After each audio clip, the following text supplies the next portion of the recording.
Pada musim panas tahun 1983, di sebuah kota yang tenang dekat Minneapolis, Minnesota, ditemukan tubuh wanita yang hangus dalam oven dapur dari sebuah rumah pertanian kecil. Sebuah kamera video juga ditemukan di dapur tersebut, berdiri di atas tripod diarahkan ke oven. Pada saat itu, tidak ada tape yang ditemukan dalam kamera. Meskipun awalnya polisi menandai kejadian tersebut sebagai kasus pembunuhan, sebuah tape VHS tanpa nama kemudian ditemukan pada dasar sumur tanah pertanian itu, yang kebetulan sudah kering sejak awal tahun. Walau kondisinya sudah usang dan rekaman videonya tidak memiliki suara, pihak kepolisian masih bisa melihat konten dari tape tersebut. Di dalam rekamannya terdapat seorang wanita yang merekam dirinya di depan kamera video. Sepertinya menggunakan kamera yang sama dengan yang ditemukan oleh polisi di dapur rumah pertanian. Setelah menempatkan kamera untuk bisa memuat dirinya dan sebuah oven dapur dalam frame, wanita itu menyalakan oven, kemudian membuka pintunya. Dia pun merangkak ke dalam, lalu menutup pintu di belakangnya. 8 menit berlalu, dan oven tersebut terlihat bergoyang dengan kasar. Pada titik ini, asap tebal berwarna hitam mulai keluar dari oven. 45 menit yang tersisa dalam video itu menampilkan gambar yang tetap, tidak berpindah sampai baterai kamera itu habis. Agar tidak meresahkan masyarakat setempat, pihak kepolisian tidak pernah mengungkap informasi apapun tentang tape tersebut, ataupun fakta kalau itu pernah ditemukan. Pihak kepolisian juga tidak bisa menemukan siapa orang yang menaruh tape itu di dalam sumur, atau mengapa tinggi dan perawakan dari wanita dalam video itu tidak sama dengan tubuh yang mereka temukan di dalam oven.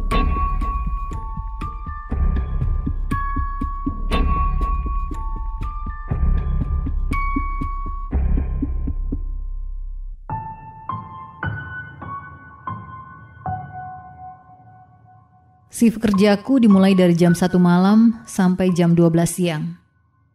Jam 5 sore adalah salah satu waktu di mana aku tidur sebentar, dan itu bukanlah waktu yang kuharapkan untuk menerima telepon dari putri tercintaku Leni. Dia tinggal dengan ayahnya, jadi aku tidak pernah benar-benar bisa melihat atau mendengar tentangnya kecuali pada waktu liburan. Khawatir dan penasaran mengapa Leni menelponku, aku pun mengangkatnya.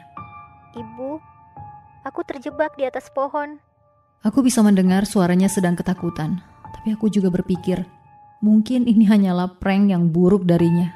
Ya, Leni memang memiliki selera humor yang buruk, jadi aku tidak bisa benar-benar memastikannya.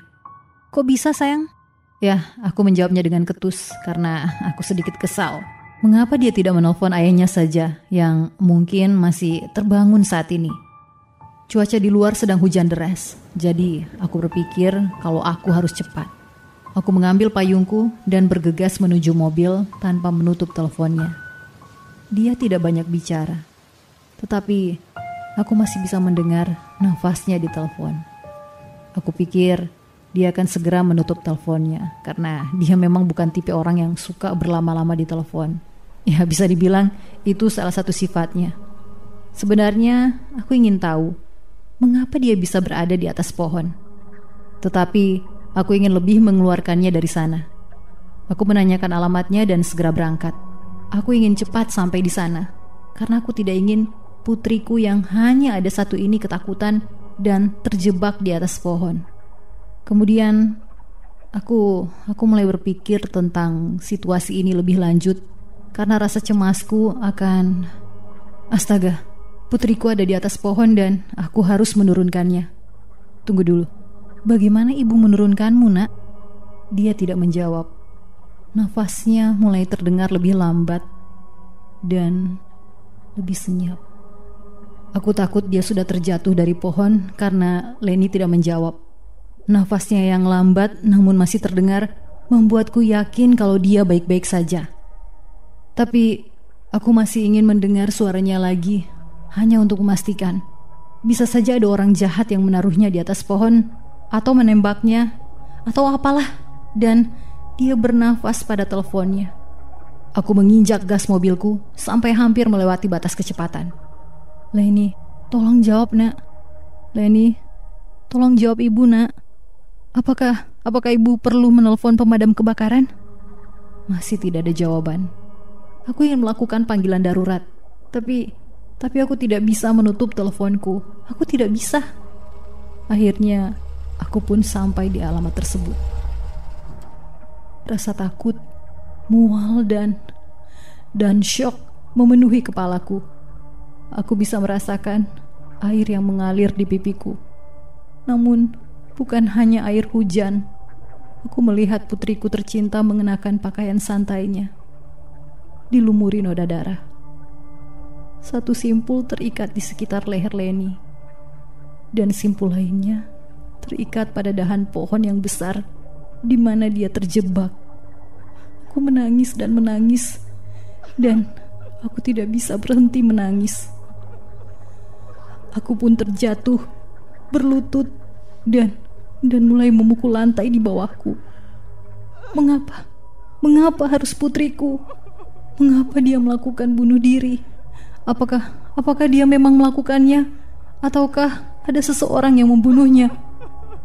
Aku memejamkan mataku selama beberapa menit untuk mencoba menahan tangisanku. Aku meraih handphoneku, berniat untuk menelpon ayahnya dan juga polisi. Kemudian, aku mendengar suara bisikan tipis dari teleponku. Itu adalah jawaban yang sudah lama ku nantikan. Potong talinya, Ibu.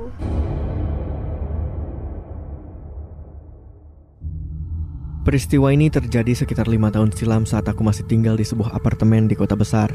Aku adalah seorang pengidap insomnia akut. Jadi saat teman sekamarku sudah tidur, aku sering pergi keluar untuk menghabiskan waktu sambil memikirkan sesuatu. Karena sudah 4 tahun kebiasaanku ini terbentuk, aku tidak punya alasan untuk merasa takut ketika berjalan sendirian di kegelapan malam. Sampai malam itu tiba. Malam yang mengubah hidupku untuk selamanya. Saat itu hari Rabu, sekitar pukul 1 atau 2 dini hari. Aku sedang berjalan menyusuri taman yang berjarak cukup jauh dari apartemenku. Malam yang sunyi, bahkan saat hari kerja, lalu lintas sangat lenggang dan hampir tidak terlihat satu orang pun yang berjalan. Jalanan yang benar-benar kosong. Dalam perjalanan kembali ke apartemen, aku menoleh ke sisi jalan yang sempit. Saat itulah pertama kali aku melihatnya. Di ujung jalan, aku melihat seorang pria yang sedang menari. Dia melakukan tarian aneh yang mirip dengan waltz, dan dia mengakhiri setiap gerakan dengan sebuah hentakan ke depan. Kamu bisa bayangkan, dia menari sambil berjalan hingga tepat menuju ke arahku. Awalnya aku berpikir dia hanyalah orang mabuk, sehingga aku melangkah ke pinggir trotoar agar memberinya cukup ruang untuk melewatiku. Namun semakin dekat, semakin aku menyadari bahwa sosoknya itu aneh.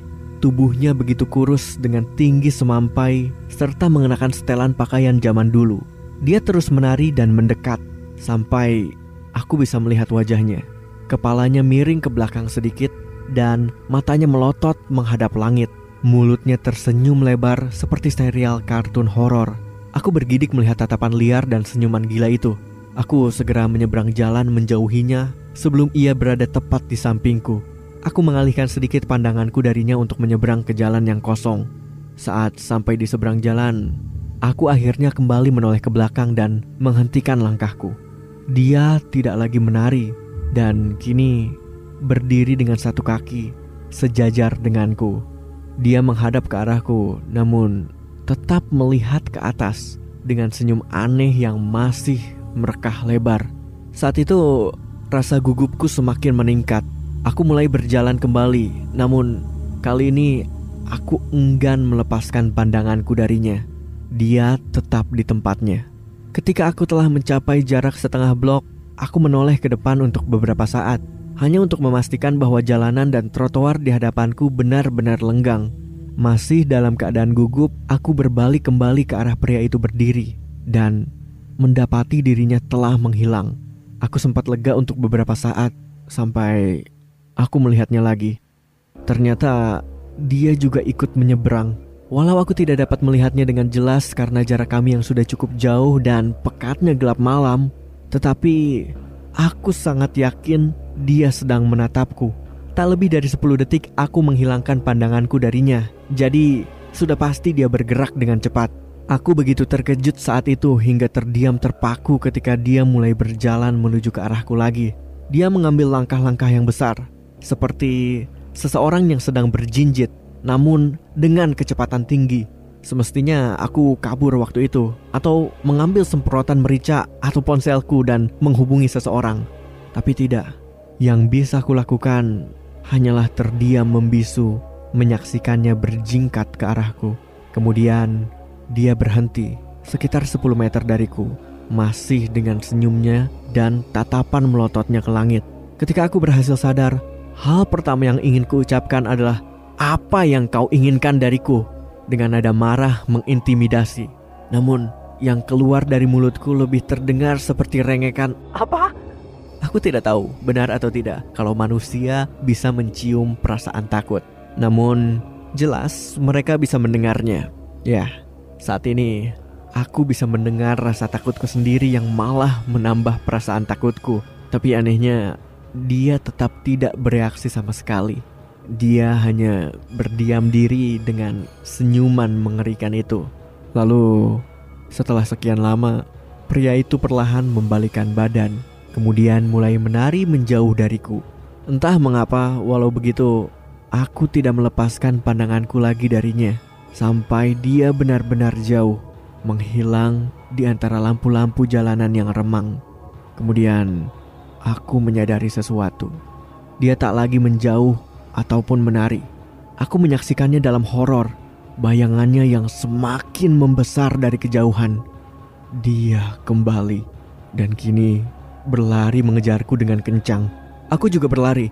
Aku segera berlari secepat yang ku bisa menuju ke penerangan yang lebih baik, menuju jalanan yang lebih ramai. Ketika aku menoleh ke belakang, aku tidak melihatnya dimanapun. Sepanjang jalan menuju apartemenku, aku terus menoleh ke belakang beberapa kali, masih merasakan sosoknya membuntutiku dari belakang dengan senyumnya yang mengerikan. Tapi dia tidak pernah muncul kembali.